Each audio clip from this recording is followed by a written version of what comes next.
வாங்க எங்கள் வீட்டில் என்ன லஞ்சுன்னு பார்க்கலாம். வேக வச்ச சக்கரவள்ளி கிழங்கு, பொன்னாங்கண்ணி கீரை பருப்பு மசியல், வேக வச்ச உருளைக்கிழங்கு வறுவல், தயிர்.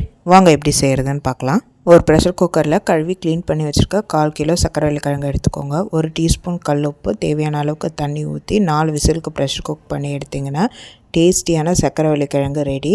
தண்ணியை வடிகட்டிட்டு கிழங்கை மட்டும் தனியாக எடுத்து வச்சுக்கோங்க பவுலில்.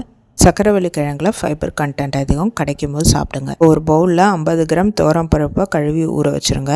இப்போ ஒரு ப்ரெஷர் குக்கரில் நம்ம 10 நிமிஷம் ஊற வச்ச துவரம்பருப்பு, 4 பச்சை மிளகா, 7-8 பூண்டு, 2 இன்ச்சு புளி, ஒரு தக்காளியை ரஃப்பாக சாப் பண்ணி போட்டுருங்க, 10 சின்ன வெங்காயம், ஒரு கை க்ளீன் பண்ணி வச்சுருக்க பொன்னாங்கண்ணி கீரை எல்லாத்தையும் சேர்த்து தேவையான அளவுக்கு தண்ணி சேர்த்து 6 விசிலுக்கு ப்ரெஷர் குக் பண்ணி எடுத்துக்கோங்க.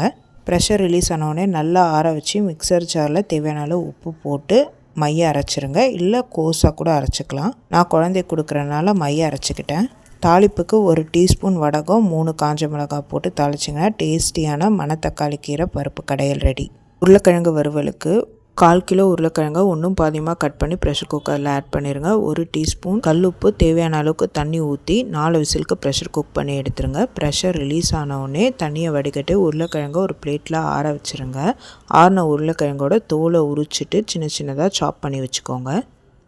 இப்போ ஒரு கடாயில் 2 டேபிள் ஸ்பூன் கடலை எண்ணெய் காஞ்சோடனே 1/2 டீஸ்பூன் கடுகு, 1 டீஸ்பூன் ஜீரகம் போட்டு நல்லா பொரிய விடுங்க. ஜீரகமும் கடுகும் பொரிஞ்ச உடனே ஒரு இனுக்கு கருவேப்பிலை, 1 டீஸ்பூன் இஞ்சி பூண்டு விழுது போட்டு பச்சை வாசனை போன பிறகு நம்ம சாப் பண்ணி வச்சுருக்க உருளைக்கிழங்கை சேர்த்து எண்ணெயில் கோட் ஆகிற மாதிரி ஒரு மிக்ஸ் கொடுத்துட்டு 1/4 டீஸ்பூன் மஞ்சள் பொடி, 2 டீஸ்பூன் சாம்பார் பொடி, தேவையான அளவுக்கு உப்பு சேர்த்து நல்லா மிக்ஸ் பண்ணி ஸ்லோ ஃப்ளேமில் 15 மினிட்ஸ் திருப்பி குக் பண்ணிங்கன்னா நல்லா முருவலான பொட்டேட்டோ ரோஸ்ட் ரெடி.